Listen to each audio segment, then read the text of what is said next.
Yeah. Now, how do you generate more?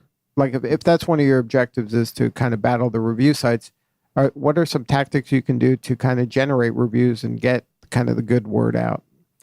Well, the first step is letting customers and patients know that positive ratings and reviews are welcome.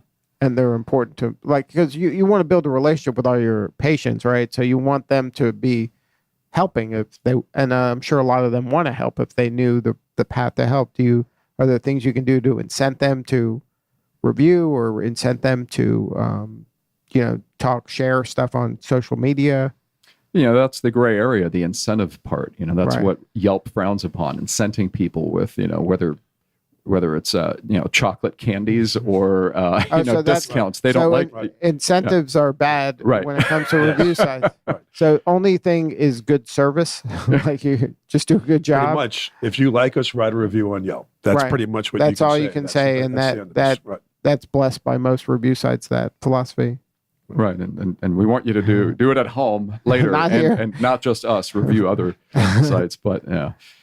So you have to create a whole checklist for the patient in order to do this properly. So it seems like this is always changing. There's new social media sites coming on. There's new review sites coming on. How do you stay on top of this, and how do you manage all of this? Yeah, you're right. I mean, there are new channels constantly, and the key is to decide which channels make most sense for which type of business. We looked at, for instance, Snapchat's demographic the other day. Right. Because a 'Cause client that's said, now- hey, is this a good place for us to Right, be? because there are kids on it. Yeah, well, you look at the age range and male female ratio and so forth, and you can't be all things to all people, nor can you be number one in every type of channel, or should you be? Right. And what makes sense for Dr. Semel's office is probably not going to make sense for, say, Not a tire Snapchat. shop. Not Snapchat. No. For my office. Anti-aging and Snapchat. No. Well, they have nice filters, right? So, yeah, you don't even need anti-aging if you have a Snapchat That's filter. right. Just walk around like that all day. So now that's probably one of the first conversations you have is you have to kind of figure out what are the channels to play in.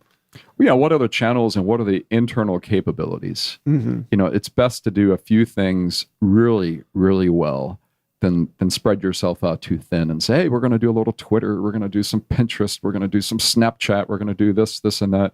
Because it's not just a matter of getting started with something, it's a matter of sustaining it and then being able to measure it.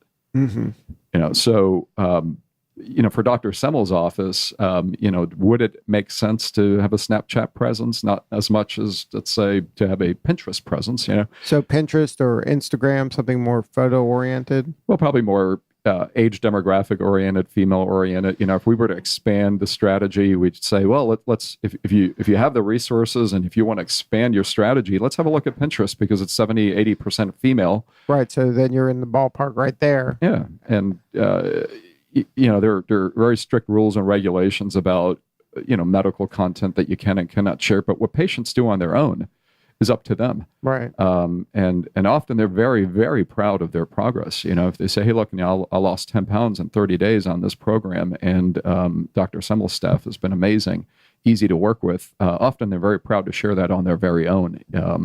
But to take pictures and post them on Facebook without their consent, you're asking for trouble.